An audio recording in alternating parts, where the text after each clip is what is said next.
7, 6, 5, 4, 3, 2, 1. You'll never have the sacred stone. Oh, this you crazy mother.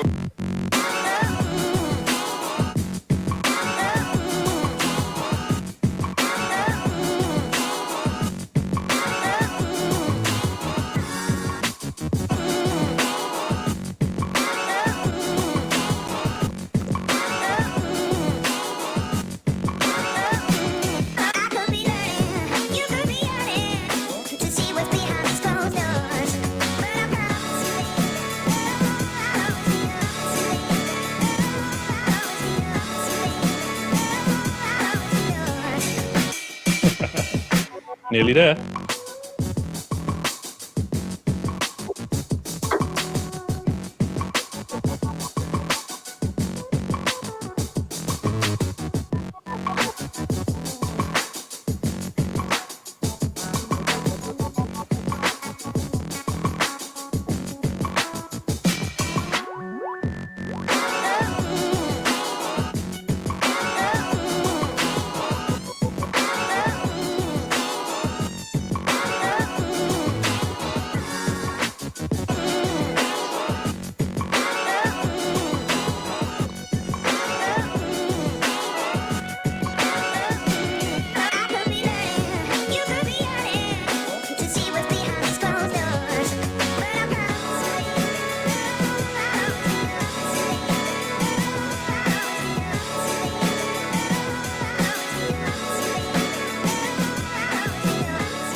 Get your drink and sit down.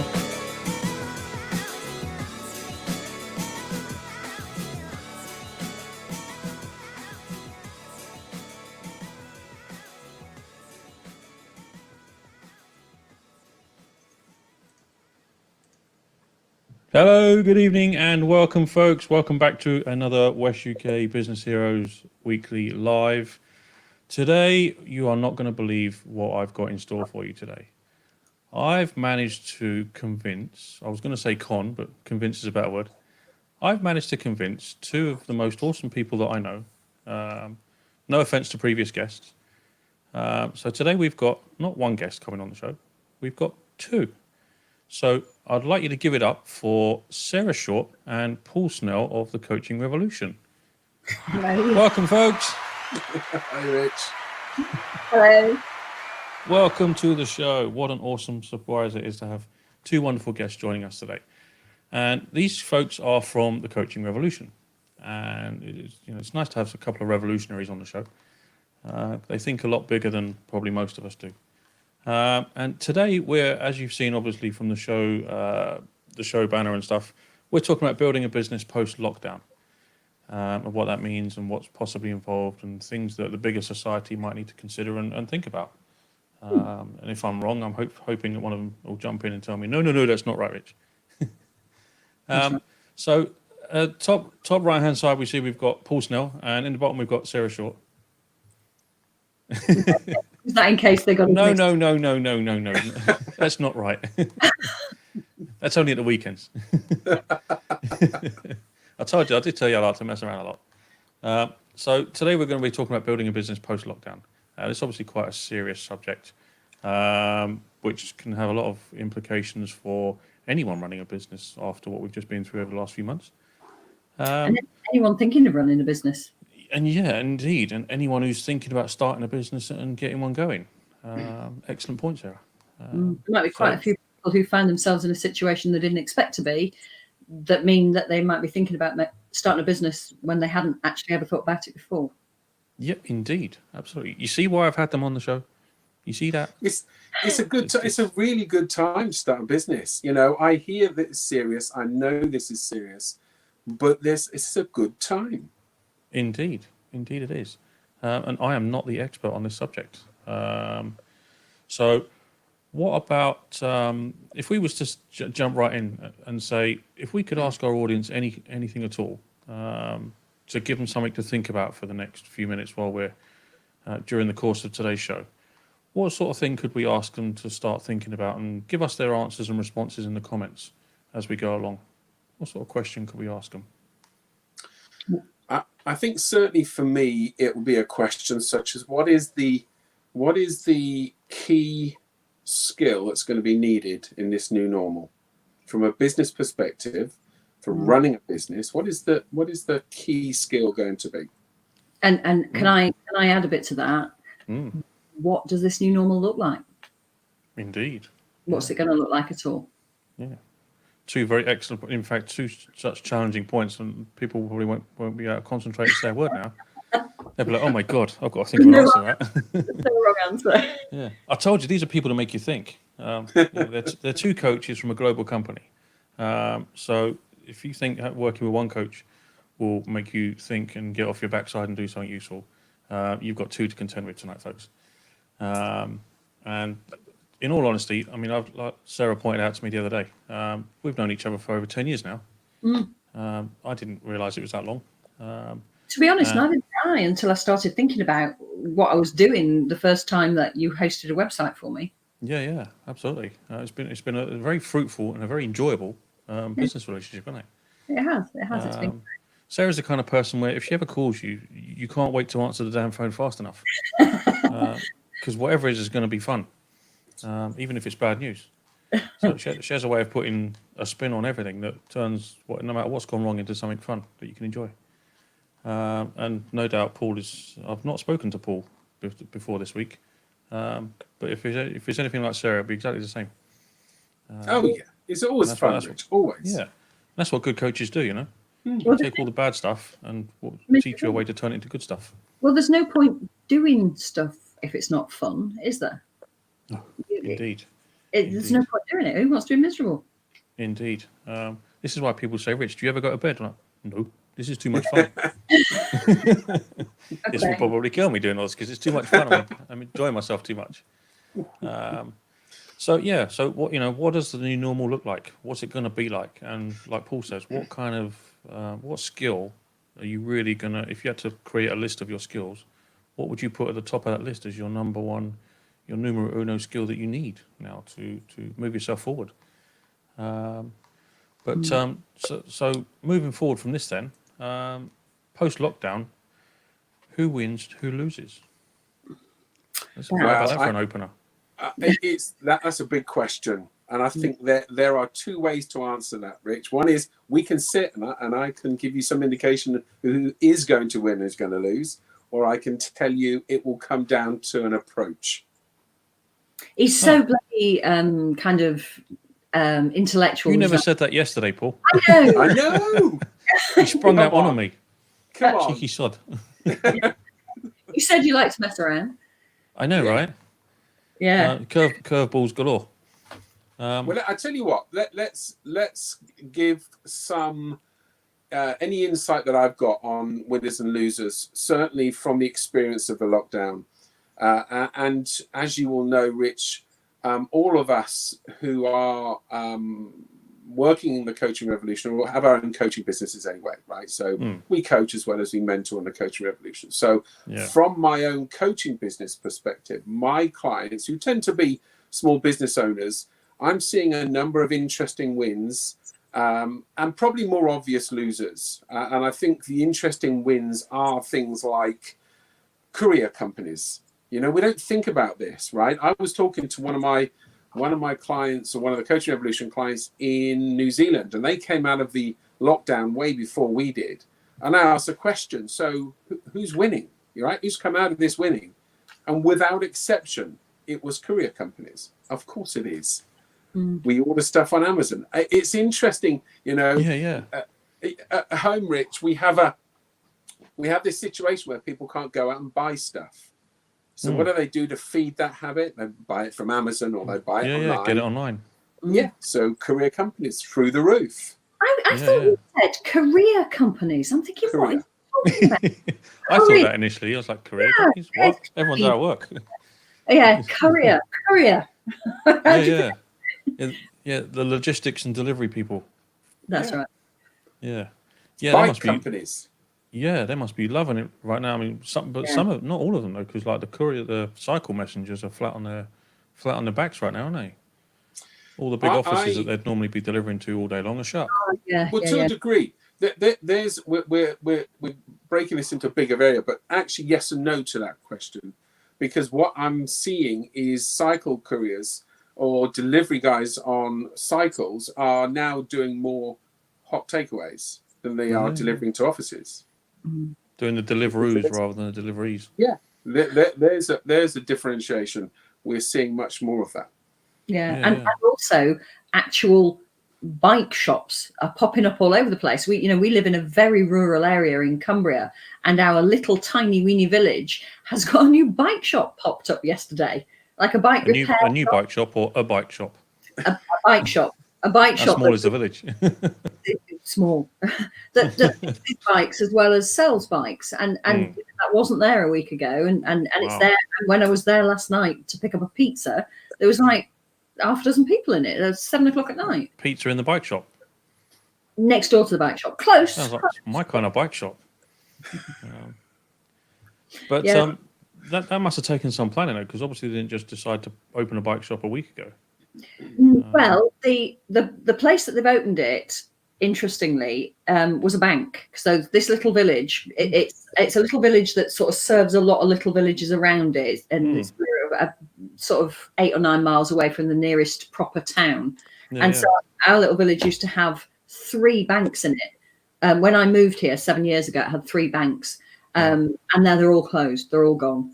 And so the most significant in terms of buildings has been empty for several years. And obviously somebody spotted an opportunity, said, I'll have that, and has spent the lockdown, very forward thinking.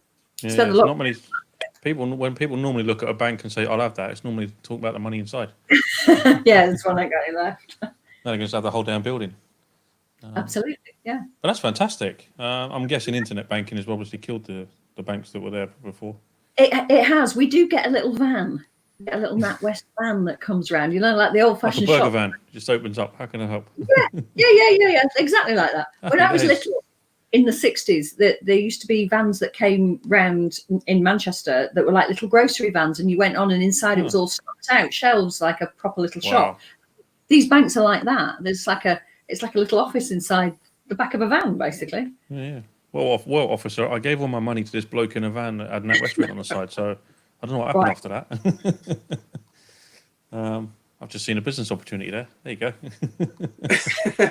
Probably best kept to yourself, though, Rich, that one, yeah? That's it. Anyone want to invest in a van? I can tell you who else is screwed up at the moment. I'm getting a lot of spam emails telling me that my TV license, it has no direct debits bounced, and I need to reset it up. And they're so convincing, and this has only been since lockdown, but these are so convincing that I kind of was like, Paul, is this real or is it not? Because it's really hard to tell. Well, you have to really look at it hard to figure out if it's real or not. Normally you can go, oh yeah, look, it's got a dodgy email address, or oh yeah, look, they spelt something wrong, or what have you. It was really convincing. And you think, okay, so the scammers are after it then. The scammers are picking up for lockdown. Yeah, the police, cyber security people that post stuff online regular, they've said that the cyber crime has increased phenomenally since the lockdown. So even the criminals have to stay at home, So happy days. Socially distant crime. Indeed. So talking about that, Paul said something interesting that caught my attention a second ago when we said, in fact, where is it gone? Put it on the screen. I can stop being a silly boy. So when we were talking about what is the new normal going to look like, you said there's some winners and some losers. And what was it you said? There was another word on the end of that. Yeah, there's what I said was there were 2 aspects. There's actual winners and losers, and we discussed some of those. And there is win and losers based on the approach to business. That's it. Yeah. What do you mean by that, Paul? Well, what it is this, and it'll tie in with a common theme. We'll come up against this again in this chat. Really, quite simply, most small businesses are advised by a business advisor or their bank to have a good business plan, right? Particularly if you want some money, want to borrow some money, need a plan, right? Yeah. The problem is we've never experienced a situation like this where plans have become almost pointless for this short period. And the problem is, coming out of this short period, they're still, as they were, pointless. So the approach you take to business, and let's give an example here, Rich. Those businesses that are agile, right? Let's pick an online subscription-based business. Those businesses that are agile like that, so low cost infrastructure, and they have low cost footprint overhead. Those businesses can be agile, right? They can adapt. Okay, people can still subscribe to services, and that will be a common theme. The challenge will be those that have shop frontage. How are they going to adapt? How agile can they be based on the overhead they got?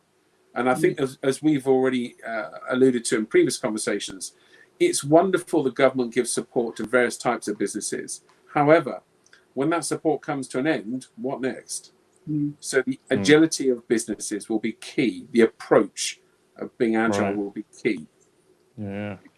Like, I was watching a thing on the BBC during this, and there was a nursery, a place that does flowers, and they had £250,000 worth of flowers, and he'd spent ages growing all these flowers, and they just got to the point where they were ready to go out to places like B&Q and Homebase and all the other places that sell flowers and supermarkets and whatnot.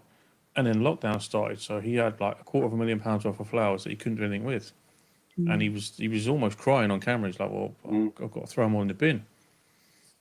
And this is the point I'm making is the approach. He slept on it for a few days, and he literally turned his approach around. He said, "Well, what he did was he wrote a really nice note to say, basically gave away all the flowers to everyone in the neighbourhood, with a really nice note saying, look, here's what's happened to our business. Will you support us?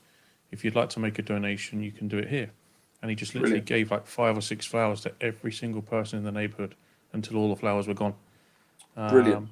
So nothing went in the bin, and he it turns out he actually did get quite a lot of donations into. So you got something out of it rather than nothing, and he made an awful lot of people very happy. So the second part of approach, while planning and agility is important, so is innovation. Yeah, absolutely. The ability to turn on your feet and do something else with the tools you've already got. Yeah, innovate. Yeah, indeed. I've seen a lot of people do that, where they've taken what they're already, like manufacturing plants, instead of making car parts, they've turned all their manufacturing to making respirators and face shields and whatnot, and all sorts of things that people need. So happy days. Well, except Dyson, apparently. They even got involved in it, didn't they? Yeah, briefly. But apparently their machines suck, so. Yeah. Wah, wah, wah, wah. Brilliant. But I was quite surprised actually. The Dyson's ventilators didn't seem to go anywhere. Apparently they made some and nothing happened with them. Yeah, it was odd, wasn't it?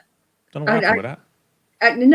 I used to know a guy who was one of the designers at Dyson, and they were so ahead of the game. I mean, I'm going back a lot of years, but they were, innovators right on the cutting edge. So for them to have done something and it didn't work is almost makes me go, okay, what else was going on there? Yeah, I think there's a lot of politics involved in it as well. In the who was allowed to get involved based on who had their hands in what pocket, something behind the scenes was going on, but that's a show for another day, maybe. That's for the conspiracy theories and the tin foil wearing, hat wearing people. There you go. I can't even say it right. So pretty much the new normal, like you say, is going to be a twofold thing of how you can adapt and the approach you take to business. It is, and of course there's an outworking of that, and the outworking, really and truthfully, the consequence or the reason to adapt and the reason to innovate and the reason to address your approach is your customer demands. What does your customer want? And that will change. That will change. Indeed. And that's where you're pivoting, whatever word you want to use. And I'm going to use the word adaptability later on in the conversation because it's really, really important. But the clue will be, how connected are you to your clients? Yeah. What do they want? And how well do you know them? And I don't mean as individuals. Yes. I mean how well do you know the profile of your clients? Because if you understand their profile, then you can kind of get inside their heads and join the conversation that's going on in their heads. And if you can do that, you can figure out what they're going through right now. And absolutely, the risk in not doing that is we second guess what they want. Yeah. We assume based on what we know what they're going to want, and this is a new normal, right? So, but at best we're guessing. So if we do more of what Sarah suggests of getting close, understanding them at a really detailed level, then we are far more likely to adapt well enough in this new normal. But to second guess it, I think is a huge risk. Yeah. There is something else here. If people think, gosh, I need some client, I need some business. What I need to do is cast my net wide, and anybody can buy the thing that I'm selling. It's actually 180 degrees the wrong way of looking at it, because what you need to do is focus down onto who is most likely to benefit from what you're doing and stick with that kind of client. Yeah, exactly. That's one of the things we've been doing as well during this lockdown. Instead of just sort of blasting messages out to the whole wide world on social media saying, hey, come and buy from us, this is what we do. We've actually gone fairly quiet on social media and started picking up the phone and talking to our customers a lot more and saying, hey, look, how's it going? Brilliant. What have you done lately, and what are you planning to do? I'll give you an example. There's a personal trainer not a million miles from here, and she was planning. She'd been running studio sessions and whatnot, and she was a bit of a pickle. She didn't know what to do. So I said, well, I said to her, have you ever done any virtual networking? She says, oh, yeah, I've done that on Zoom a few times. I said, well, what if you was to run a virtual class on Zoom? She said, well, can I do that? I said, well, of course you can. She said, well, how do I do it? I said, well, here's the equipment you need to buy to get it going and to make it work. Once you've bought it, bring it over and show you how to set it up. Literally like 10 meters away, outside, sort of shouting at each other, sort of from 10 meters, go, right, plug that into that, and literally out in the street with a big extension lead, showing her how to set it all up and get it working. And it's right, okay, now just unplug it and take it all home exactly as it is. Don't unplug anything, and go and works a treat. So she's in a position now where she's literally about to be able to start doing virtual PT training classes from a studio, rather than having people come to her. So here's an interesting thing. I used to live in Botswana very briefly for a few years ago. Wow. Back before 2010. We're going to do a whole show on all the things we don't know about Sarah that she can surprise us with. Yeah, about that. Yeah. But one of my friends there was, still is, a physio and Pilates teacher, and she now delivers her Pilates classes online, and I can join them. Wow. So I can sit here and do Pilates with my friend in Gaborone. How cool is that? Well, especially as she's going to have a better background than you. The view out of her window is going to be like, elephants and wild tigers running around and nice sunsets, and we'll get tigers in Africa, Rich. Well, I don't know. You don't get any. Won't get any in England, will you? No, they definitely don't get tigers in Africa. I mean, there's a few sharks running around Croydon, but it's just badgers, Rich. That's all we have. just badgers, foxes, and a few sharks knock on the door every now and then asking for money. It's a really good point Sarah makes, particularly with this friend of hers, because all the research so far about new normal is showing how really small businesses are actually getting an advantage here. I read an article today that micro bakeries in Scotland have gone through the roof, as in their impact on local community stuff. It's absolutely gone through the roof. And what we've seen is their ability to have an online presence and deliver locally, because people are, we're doing it, right? We now shop more locally than we did. We are more aware of where we're shopping than we did. And these micro bakeries now are taking advantage of the fact that local deliveries is very easy to do. And isn't it interesting? That's something that we might have done 50 years ago, more of. So we're seeing more of that. You're right, Sorry, Larry. just the comments section is going bonkers here with spam comments. I was just like, I just see something out of the corner of my eye moving really, really, really fast.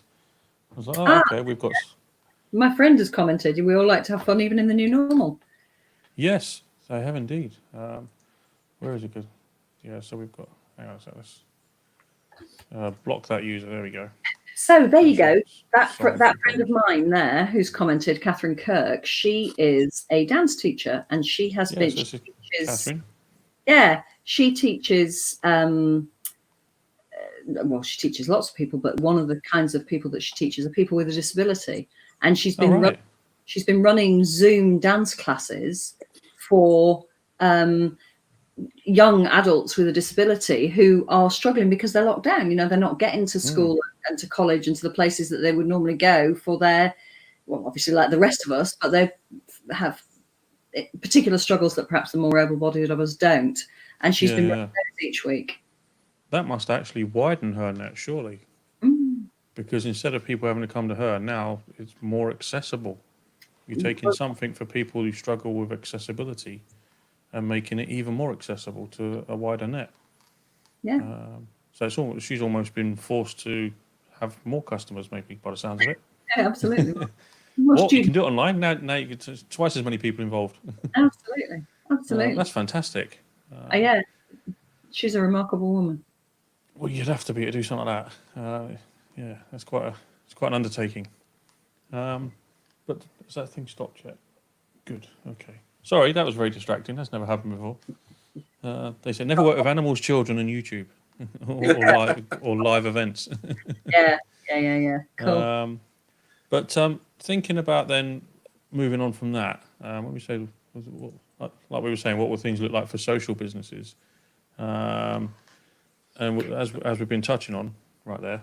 Well, we were thinking about things like pubs and restaurants and cafes, weren't we? Because for a start, they're not able to reopen for quite some time. But my youngest daughter, works in a cafe when she's not at university, and the cafe owner has asked her if she would like to work a day a week starting, I think, the 15th of June, because instead of having this cute little cafe in Kendal, what he's going to do is a very reduced menu of takeaway food and takeaway coffees. And you can only have 2 people working at any time because for them to be able to stay socially distanced. But he doesn't have any outside space. And this is one of the things Paul and I have been talking about quite a lot, because, you know, we live in the Lake District, and there are lots of like quirky little cafes down little cobbledy streets and what have you. Yeah, it's quite touristy, isn't it, where people can stop off and get a bite to eat and stuff. Absolutely. But if they don't have outside space, they're going to struggle, because, you know, we're going to go outdoors, aren't we, with our al fresco. We're going to go al fresco with our food, I suppose, is what I'm trying to say. Yeah. I mean, it's okay with the weather being how it is now, but you can't stay like that forever, right? It's going to be a bit shit in November, isn't it? You want to do that in November, will you? No. I've got to sit in the puddle outside and eat your sandwich and shut up like everyone else. Hold an umbrella so you don't eat the drum. I know, right? Yeah, free umbrella of every sandwich. You can bring the whole new meal into a cocktail umbrella, doesn't it? Like, you get one. You can just imagine it, The 3D printer in the back of the bakery making umbrellas. You could make edible. You could 3D print little. Oh no, there's a business idea. I like that. Edible umbrellas. Once you finish your lunch, your dessert is the umbrella. Yeah. Happy days. Perfect. That's not bad, actually. Have we got any investors interested? Just post in the comments if you like that business idea. Just like a live edition of Dragon's Den, minus all the money. Damn. I know, right? But yeah, so a lot of places, like you say, pubs, they're going to, when they reopen, because they're already struggling before any of this started. Cinemas. Cinemas are going to be, who's going to open a cinema when you can only fit 20 people instead of 100? Well, you also have another dimension on that, Rich. You know, I've got a background in visual effects, and what I've already been told is what they're going to do is move films that would come out of the cinema straight onto streaming, whether it's Disney Plus or whoever. They already are, aren't they? Well, they are. I mean, Disney are doing a couple in the next month or so to test the water, right? If they get uptake on the streaming service, it will become the norm. So what do cinemas do? Now, I can tell you one cinema that's pivoted extraordinarily well prior to the lockdown, but they will continue after the lockdown is lifted. Their cinema now is an experience cinema. So you go and have dinner. Now they have very few tables, but it's very high class. It's real luxury. And you go and watch a film. They put they're using that amazing sound system and screen and turning it into a sort of dinner experience. Cinema. There you go. There you go. Wow, Love that. I wondered what the hell I was talking. Was I having a stroke there? That's brilliant. Dinner. A dinner experience. That sounds good. Copyright. Even I had to stop myself and go, that's not a word. Hold on a minute. That sounds good, actually. Having a full-on, a nice sort of meal, not just burger and chips, but a proper meal in a cinema, without any elbow bumping going on and people sort of brushing past you. It does kind of cut down on the conversation, though, doesn't it? It's like you can't go for an intimate dinner, could you? Because you'd be watching.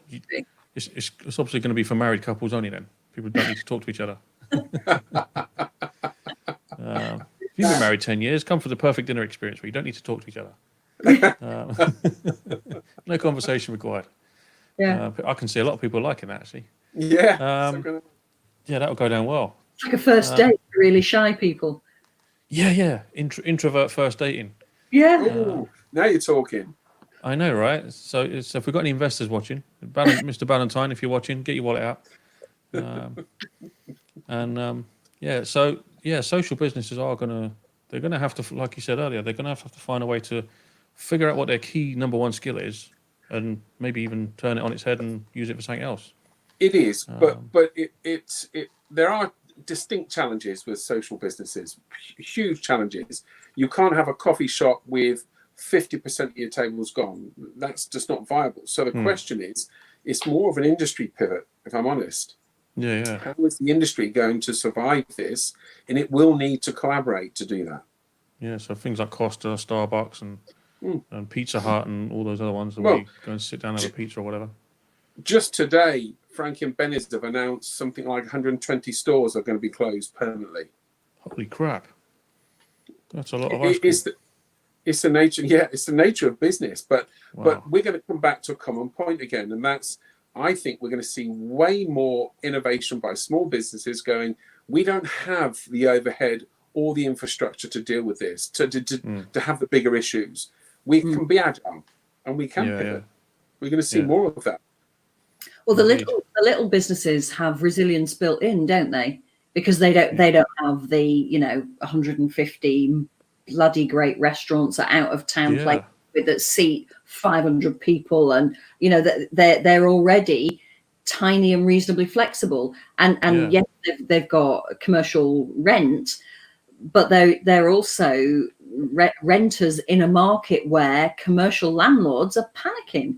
Yeah, exactly. It's going to be a renter's market very soon. Yeah, commercially it is, I think. Yeah, absolutely. People can be able to sort of negotiate their own rent fees. Well, you get this. It's like charity shops, isn't it? That charity shops. If a charity shop takes over an empty shop, then the person who owns the shop no longer has to pay business rates. So there are a number of business, like shop owners, landlords, who will actually donate to the charity in order to get the charity to come into their shop, so that they don't have the overhead of it anymore. And that. I think that might start to become a thing where commercial landlords are incredibly reasonable with how they charge for their properties, because otherwise, make a nice change, wouldn't it? From all the stuff that we hear about property landlords, especially commercial ones, turn it upside down, isn't it? All of a sudden, they don't have the upper hand in the same way. Yeah. I know a lot of landlords, especially business landlords, don't have you say business landlord and people straight away think, oh God, the dragons of business. It'd be nice to see some business landlords actually pulling their fingers and their heads out their backsides and doing something nice for local communities. Whether they'll be doing that out of the goodness of their heart or the fact that their wallets are stinging, who knows? It'd be wallet driven, probably, definitely. But social businesses are going to have to. I can't see what a pub could possibly do to turn things around. I think it's how you think about it. You know, unique environment. Isn't it? Well, if we define a pub as a pub, we already set parameters on how we're thinking about it. If we define it as a business that provides alcoholic beverages and a social atmosphere or a social gathering, then we can start thinking outside the box a wee bit then. You know, one of the things I've noticed, not so much in our area, but my family's spread about all over the place, pubs are providing really high quality food. So we're all used to, I mean, don't get me wrong, Indian takeaways, Chinese takeaways, burgers and all that is wonderful. But on a Sunday afternoon, a very typical English person will go, it's time for a roast, right? And that's a lot of work. But pubs have got the infrastructure built in and the work built in to deliver it. Got the kitchens and staff and absolutely food delivery network in place. Yeah, so you end up with this, as long as we frame it differently to a pub or a coffee shop, all of a sudden the creativity kicks in. And that's what we're seeing. Right. So if you was a pub owner then, what would you be thinking about, if there's any pub owners watching this or watching it later on, what sort of, I mean, could they, I guess they could probably turn it into a sort of a place where you could have a meal, a restaurant of such? It's more of a process, I think, Rich. Honestly, I think if I were to give any advice, and I'm not a pub landlord, but if I were to give any advice, spending a lot of time building small businesses, I can tell you, break it down into component parts. What have you got that you're good at? What have you got that has value? And then talk to the people that you're going to serve and work out if you've got a connection there about what you can do and what they want. And it exists. I can tell you, it's amazing how, if people are open to that thought process, how much comes out of it. That one of the challenges is sometimes the pressures, the negativity around all of this, and it is bad. Don't get me wrong. This is not a walk in the park, but it's how you come towards thinking about it, breaking it down, looking at what you've got, what could you deliver, what do your clients want locally. That's when you start to get the innovation come on that we spoke about earlier. Start dismantling your business and work out, right, what we actually got. Take an inventory of what we're capable of. Like Lego bricks. So just break it all down and go, what do we got? And the reason that Lego bricks is a good analogy is you can make anything out of Lego bricks. It's just a series of components, isn't it? Absolutely. And because we're all sort of conditioned to know what the house that you've just built out of Lego bricks actually looks like, and so then we try and rebuild the same thing, it's the people that go, well, hang on a second, look, we've got 6 red ones and we've got 5 green ones, and if we do this with them instead, and that's where people's creative thinking comes in, and those will be the people who survive and thrive. Correct. People who can remake something out of what they've already got. Indeed, that's where people pivot on their business skills, if you like. So if that's how things are for businesses, then what has changed for our customers? That is a great question. I can see Paul's cogs turning there. He's like, oh, okay. I'll tell you what I'm doing, Rich. I'm going to let Sarah answer a bit of this one, then I'll jump in. I was going to say, I know exactly what Paul's doing. He's going, That's it. Your head on the block first, Sarah. So what's changed for our customers? Well, this is something that what we do as the Coaching Revolution is that we help people with professional coaching qualifications build businesses. And so when lockdown first happened, several of our clients were saying, all our clients have disappeared, oh my God, it's going to be terrible. This has all gone wrong. And it's like, no, your clients are still there. They're still there. They just have a different set of problems. And of course, any business is either solving a problem or fulfilling a need. And so you have to work out what is the problem that you are solving. Or that's an excellent way of putting it as well, by the way. Oh, thank you.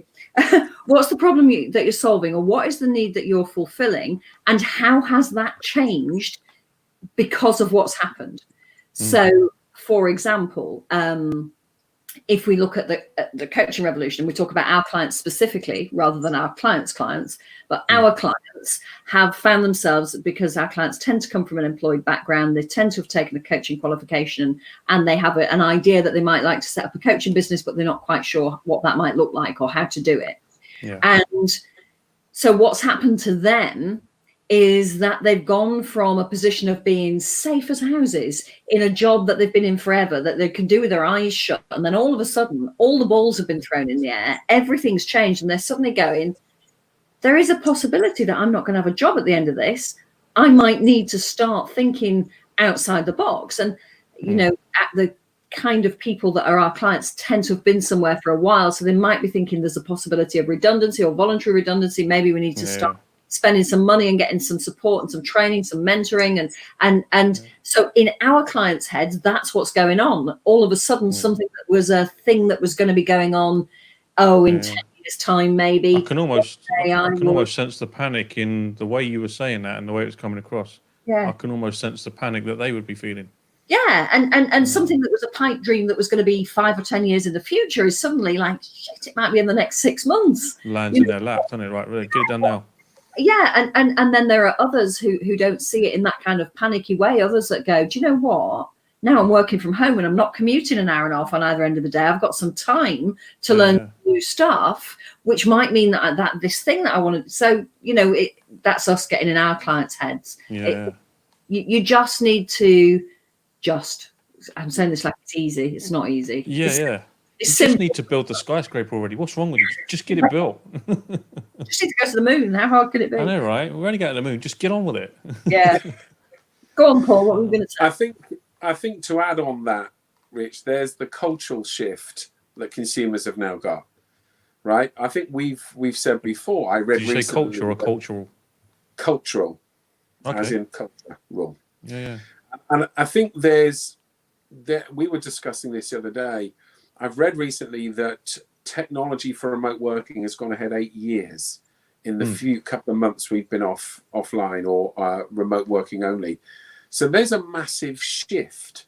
And Sarah's already touched on the fact that, you know, people have got more time, right? Yeah. Because they're not necessarily traveling. Not spending 2 hours a day on London Underground. Yeah. That they use to get around. But what sits alongside that for those that have the jobs and the employment that is now remote, there's often an increase in spend. The spending power's increased, right? If you're not driving your car everywhere, there's less cost to travel. Yeah. If You're you're not spending less money renting- getting around. Yeah.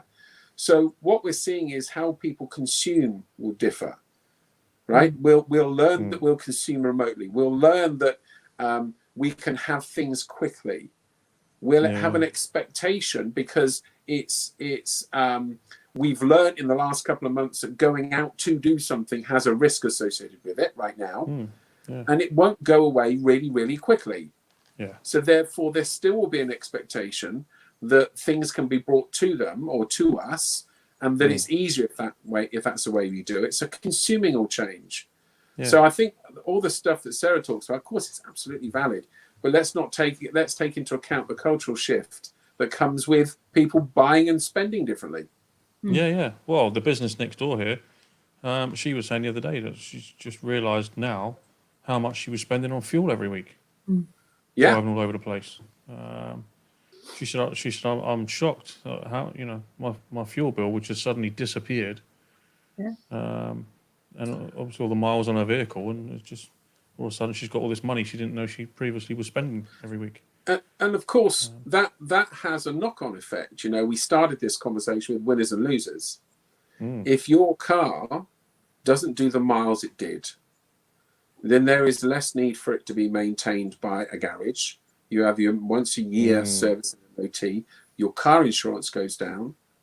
The money you spend at the local petrol garage goes down. So we have to. I think it's a bit like this. It's like robbing Peter to pay Paul. There's no winner or loser. It's just redistributed. Yeah, the money's still going to go in circles, but in different places. It goes in different circles, and there are winners and losers. I would say there are winners and losers, but I mean, and this is a personal view, but with a bit of luck, it'll be the little guy that's the winner. Yeah.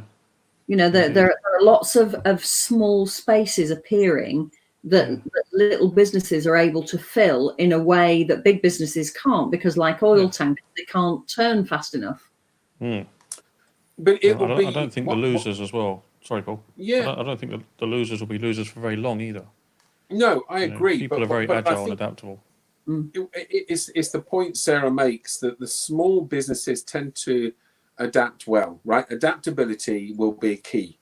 So it'll be the small guys that can be agile and pivot. So we're going to see more of them, and we're going to see them. And what I think we're going to see is very few decide to become big, because they will have learnt the lesson of what it takes to be agile. And businesses will need to be agile for some time to come, because this has sent us a message saying you need to be aware. This is something new, but it may not be the last time. I hope it is, but it may not be the last time. I certainly hope it's a very big learning lesson for a lot of businesses as well, in how not to run their business on the edge of bankruptcy from week to week.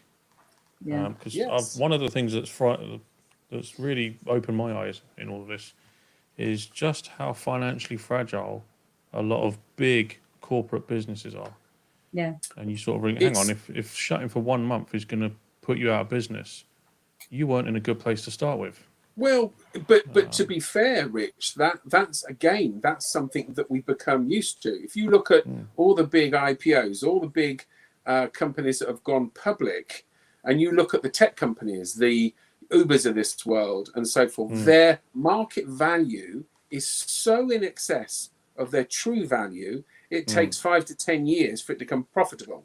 So what happens if all of a sudden your business has to shut for 2 months and you're not profitable?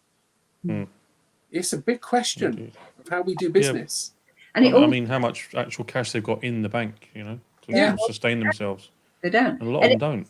It also ties in with this just-in-time manufacturing processes and just-in-time delivery to supermarkets and just-in-time. I mean, we've got the kind of the Brexit thing gone off everybody's radar, but this idea that if we don't have this trade route across Europe and into the UK, then that will be equally damaging in terms of people who suddenly go, but I like having strawberries in November, and I want an avocado. What do you mean I can't have one? And I like salad in the winter. I want to live in a country where I can have a salad in December if I want one. Salad. And bendy Nasty. bananas, apparently. Oh yeah. Don't start on the bananas. But crazy people. The just-in-time thing is the same as the running on bankruptcy. Yeah. It's all about absolutely the minimum possible amount of anything that you can keep anywhere, and that includes money in the bank. Yeah, along with stock as well. Yeah, absolutely. I mean, the warehouses were just full. They were a winner. Amazon Amazon was making £8,000 a minute at one point. Good Lord. I know. Nearly as much as me. Really? I better watch myself. God almighty. Can't have them catching up with us, can we? No. But yeah, I mean, there's, like places now that store oil. They're full. Full to burst. No one's using it. And yet the price of petrol hasn't really come down considerably in relation to that. But petrol's about 80%. In the UK, it's about 80% taxes, isn't it? Yeah. It's now it's under £1. Really? Yeah. Where? Here. I'll get my car. It'll be worth it to drive to where it's less than £1 a litre than what it is down here in the south. Right, might be £1 and a penny or something like that. But that's effectively 20p a litre, isn't it? By the time we're still paying nearly £1.15 a litre down here. Watch her fall off a chair now. How much? Clearly, you can't. Once you get to about the M25, you have to stop driving your car, turn around, and go back. It's too expensive to drive past that point. But yeah, so I mean, in terms of what's changed for our customers, it's like you say, things are going to be a lot more. Our customers aren't going to need to be out and about delivering stuff all the time more. I mean, they will be out delivering their services, but people won't be coming to them as much, no. So that's it's certainly and I do like the way that these two are changing the way I'm thinking about things as well now. It gets inside your head, doesn't it? Think of your business like a set of Lego bricks. How can you take what you've already got, your skills, your resources, your software, your hardware, and then make a list of all the things that you could achieve with that same list of equipment? What you have to do is you have to make the list, and then you have to go away. Yeah. And you have to do something else completely. Yeah, don't do it straight away because you'll be still in your own mindset. Absolutely. So you've got to go do something completely different. The best thing to do is to give that list to a kid. So, there's especially a teenager. Somewhere between about 15 and 20 years old. Yeah. Give that list to a teenager and say, tell me all the things you could do with that sort of stuff. And the list you get back will be amazing. Yeah. I only say that because some of the air cadets that I teach are incredibly resourceful. And the things they come up with, you wouldn't even think of. Because especially if they don't know what you do, you just say, here's a lot of stuff. What could you do with that? And the responses you'll get back will be amazing. So not to keep everyone up all night, because we're not allowed to have too much fun. That would ruin it for everyone. So thinking about things the way they are then, what sort of new opportunities would exist for your business? I think we've sort of touched on this already, haven't we? Some of it, yeah. There's a lot of crossover. The thing about new opportunities is to take the things that we've talked about and put them together. So what's going on? What is the conversation in your client's head at the moment? And back to this: solve a problem, fulfill a need. What problem have they got that your list of Lego blocks might be able to solve? Or the fulfill a need, that's kind of your luxury things and your pubs and your cafes and restaurants. So the need is to socialize. Yeah. So how can we make that happen? How can we provide something that's social, that scratches that socializing itch, if you will, using the things that we've got here and the space that we've got? What can we do that's different? And it is that go away, put some really loud music on, dance like a mad thing on your own, preferably, so nobody sees, and then come back. That's next week's show, right? And then come back and sit down and look at it all and go, right, okay, so what have we got here? What can we do? It's like the old SWOT analysis, isn't it? Only in reverse almost. Go on, educate me again. Go on. SWOT analysis. Strengths, weaknesses, opportunities, and threats. Oh, there we go. Every day's a learning. It's now twos, is it? What? Sorry. You say it's in reverse, so is it now a two? A toe, wouldn't it? Toes, yeah. Clamps your car, we don't drive it long enough. Yeah, absolutely. I think I'd add one more thing into that, and that is, I think technology will play a much bigger role in small businesses moving forward. And I think the cost of adopting technology and the risk that the user would find that challenging is a lot less than it was 3 months ago. Yeah. Well, if this had happened 20 years ago, we'd all be stuffed. Yeah. A lot of people didn't have some of the technology they've got now, the things they've learned over the last 20 years, they wouldn't know. Let me tell you, Rich, if this had happened, broadband didn't exist. If this had happened to us before November last year, we had bloody dial-up speed broadband, and now we've got fibre to the door. And honestly, if this had happened 6 months ago, we would have been. Yeah, you guys were writing the zeros and ones on a pigeon's leg, weren't you? And sending it off. Pretty much. It was. We couldn't have two of us on a Zoom call at the same time. Crikey. Yeah, the lights in the whole village will go out. I couldn't upload a 1 minute video to something like YouTube. I used to have to get in the car, drive to the local village, tether my laptop to my phone, and use the 4G mast on the top of the church. I remember you telling me, it was almost like, you know what, just put it on a memory stick and post it to us. Walking down here, yeah, absolutely. It's a lot quicker. Yeah, so just the fact that this fibre broadband is going in, even in rural areas, because I know towns and cities have had it for a while, but there's an interesting conversation with one of our clients who works for a bank, and she said that they have been talking for years about kind of remote working, and it was very unpopular. And she said there has never been anything like COVID-19 that has changed the outlook of an entire bank that fast. She said, you know, they were working 15, 16-hour days trying to get it sorted, but here they are 3 months later, everybody's at home, everybody's working, the bank's running. Yeah, I think it's an issue of trust as well, isn't it? Like having pilotless aircraft. Do you want the people who are looking after your money to all not actually go to work? They're looking after your money from their own home. There's a certain amount of, well, if the bank's not keeping an eye on them, what are they doing with my money? Yeah, Absolutely. good point. I was hearing a thing the other day about pilotless aircraft, and it's a case of there will always be pilots because it's the social aspect. You need to feel that there's someone up the front who can actually hit the reset button if the computer makes a mistake. Just put the hand on the steering wheel. Yeah, exactly. Yeah. Sorry, Paul, you was about to jump in there. No, It was, good. it was me, and I've forgotten what I was going to say. I can't remember what we were talking about. Welcome to my world. I have that every day. Wait till you get to my age. Oh, you're so lovely. So obviously, I'm just aware of the time. So to finish off, then. Talking for 55 minutes. I know, right? See, this is what I said. It's when you have a lot of fun, boom, show's over, and you're like, what happened there? We were just getting started. It's too much fun, honestly.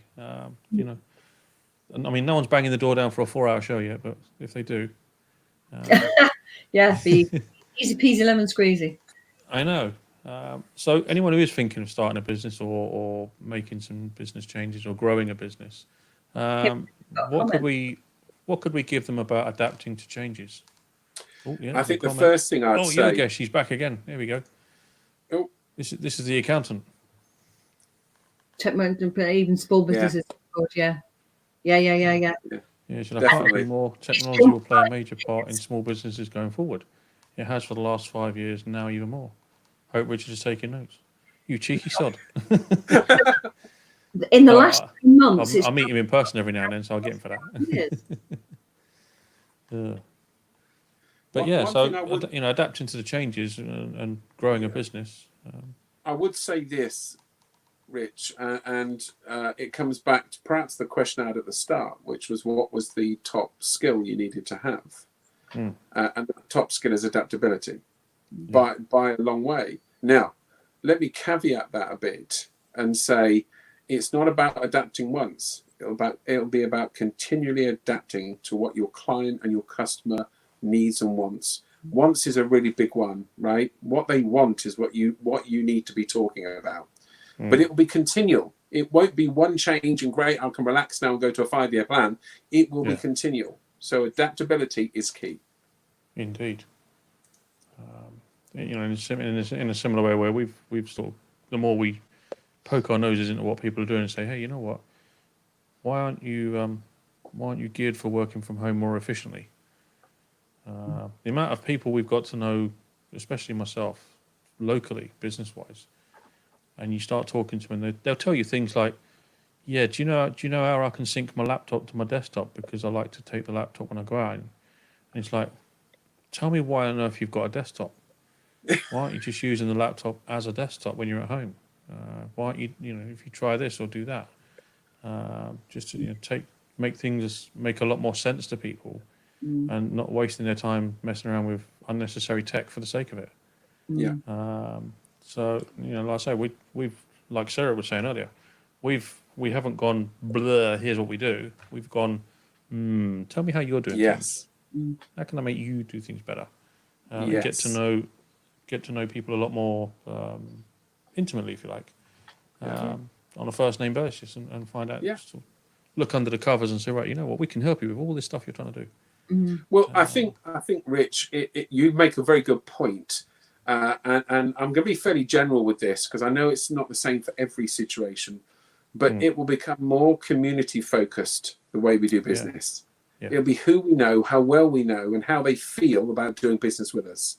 It's the reason why, if you were to ask any of our members, they'll tell you right at the top will be, it's an amazing community to be with.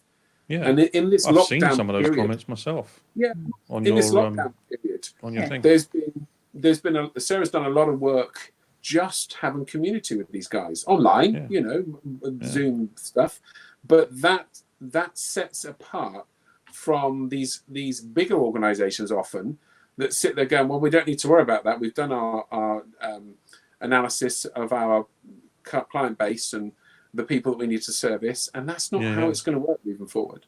No, indeed.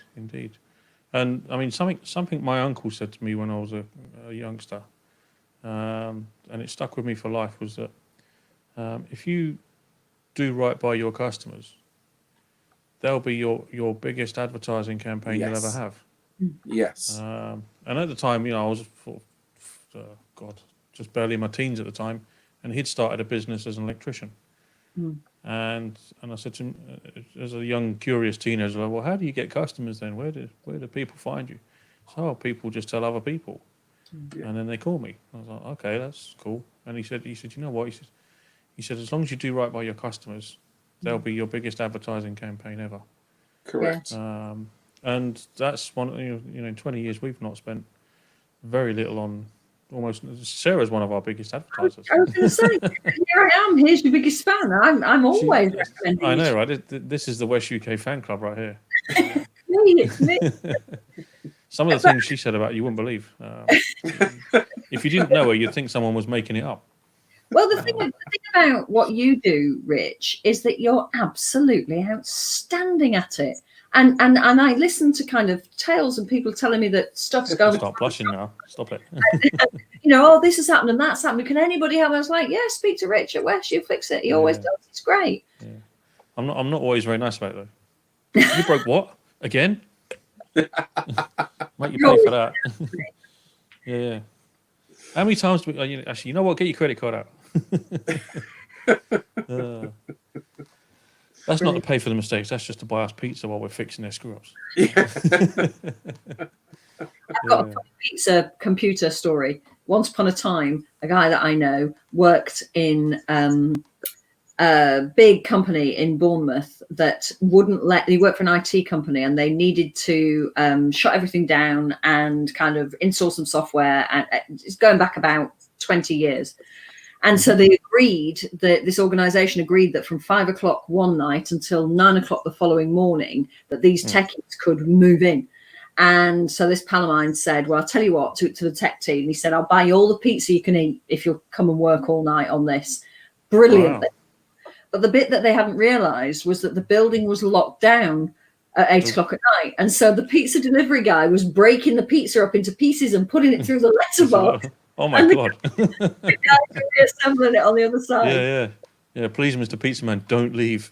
Just stay there and keep it coming. Keep putting it through the letterbox. Yeah. Here's a £20 note. Keep putting it through the door. Oh my God. Yeah, I've had a few sessions like that before in the past when we used to work for NCP, where you've gone into places or you've stayed late to do something, and then you go to get out at sort of 11 o'clock at night. You go to leave and hang on, the place is locked. How do we get out? You have to make a few phone calls. Can you come back and unlock the front door? You've locked us all in. We had a few instances of that at various car parks all over central London. Brilliant. But so oh my God, it's just gone 8 o'clock. So let's wrap things up for people and leave them with some rather nice, useful the things on the top, at the forefront of your minds and tongues. So if we could give people some top tips to take away from today. I know one of our viewers, Sarah, Susan loves top tips. She's a top tip fanatic. So I can give you a don't panic, because if you panic, you stop thinking. So don't panic. And what Paul's saying, another top tip: dismantle everything you've got down to its Lego brick component parts and make a list. Walk away, come back to that list later, and say, right, what have I got here? Go on, Paul. So don't panic and dismantle everything. So we're going with D's here, right? You're not going to get. You might get a D from me. No, whatever happens, flexibility, adaptability, and agility will be key. Key. And I can't stress it enough, because people go, "Oh, Paul, that's normal, isn't it?" No, I want it to be part of your business, not something your business does. Yeah. You almost quoted the motto of the RAF there, Paul. Do you realise that? Did I? Wow. Almost. Yeah. Go on. What is it? Agility, adaptability, and overcome. Oh, wow. Yeah, adaptability, agility, and something like that. There's probably going to be RAF people now going, that's not it, Rich. You got it wrong. About 1 minute to tell us. Yeah, it's close enough. So go on, Paul. What other ones you got? I That's think three. I think the only other one I would have is, and it's along the lines of Sarah's "Don't panic." What it is this: things continue. This isn't an end. This is an opportunity to adapt to something new. So I just want to reassure people who are either going into business, thinking about it, or are in business. This is an opportunity. See it any other way than that, and you're starting off on the back foot. Indeed. Those are some excellent tips there, actually. And I think if you haven't paid attention to anything except the giggling and laughing over the last hour, and you just take just those 4 things that the two of them have just said right there, and go away and spend a week thinking about that, I think you'll actually change the way you think about what you're currently doing, how you're doing it, and what you do next. So all you'll remember from the last 64 minutes is that you had a good laugh and you've got some things to think about. Even if it just came down to that, then it's been a good show. Yeah. And what did she say? You've gone on mute there. I said wonderful. Oh, there you go. She's back in the room. Back in the room. Days. Wonderful.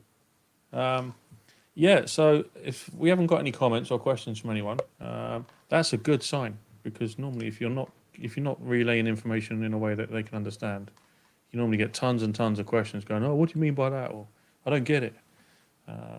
But actually, those who are watching have actually stayed quiet. So that shows you how interesting it is and actually how well it's coming across. So congratulations to the both of you. Thank you. And I can't thank you both enough for coming on the show this week. It has been absolutely fantastic to have you on the show. It's a pleasure. Thank you very pleasure. Literally two of the nicest people you'll ever meet. Obviously, 2 and 3 after me, of course, you know. I get number 1 in the pub quiz. What are you looking at? You didn't see that show, did you, where we were doing the quiz? No. So the first question in the South London pub quiz is, what are you looking at? That was a funny show, that was. But yeah, so you know, if you've enjoyed today's show, hit the subscribe button, give us a thumbs up and a like, and all those other wonderful things that people beg for on YouTube. If you're watching this on Facebook, shame on you. Then you know, YouTube's a place to be. Yeah, give us a like and a thumbs up and a subscribe. It doesn't cost you anything to support the channel. And if there's anything you would like to see us cover, any subjects that you think you'd like to know more about, because you know, we've got quite a wide network of experts who are customers of ours, things that they know things that we haven't got a clue about. So it'd be nice to just ring them up and go, hey, look, people want to know about what you do. Do you want to come and tell them all about it? You know, drop us a note in the comment below or send us an email, and we can get in touch with some wonderful people and get them on the show. So please give a round of applause to Paul and Sarah for coming on today. It's been much appreciated. Everyone likes that. That puts a smile on everyone's face. I'm just going to ring them up and just do that for nothing. And we shall bid you all a wonderful week and have a wonderful weekend. And any last closing goodbyes or anything from the pair of you guys? From the Revolution? Just have a great week. Have a great week. Awesome. Enjoy. Thank you very much for coming on. It's been an absolute pleasure having you. Thank you very much for coming on, guys. Thank you. Thanks, I Rich. shall try and press the right buttons now without screwing everything up finally. So I'll do that, and then that one. 7, 6, 5, 4, 3, 2, 1. There we You'll go. never have the sacred stone. Oh, this you crazy mother.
You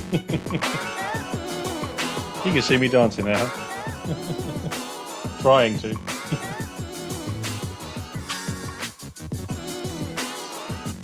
Have a wonderful weekend, folks.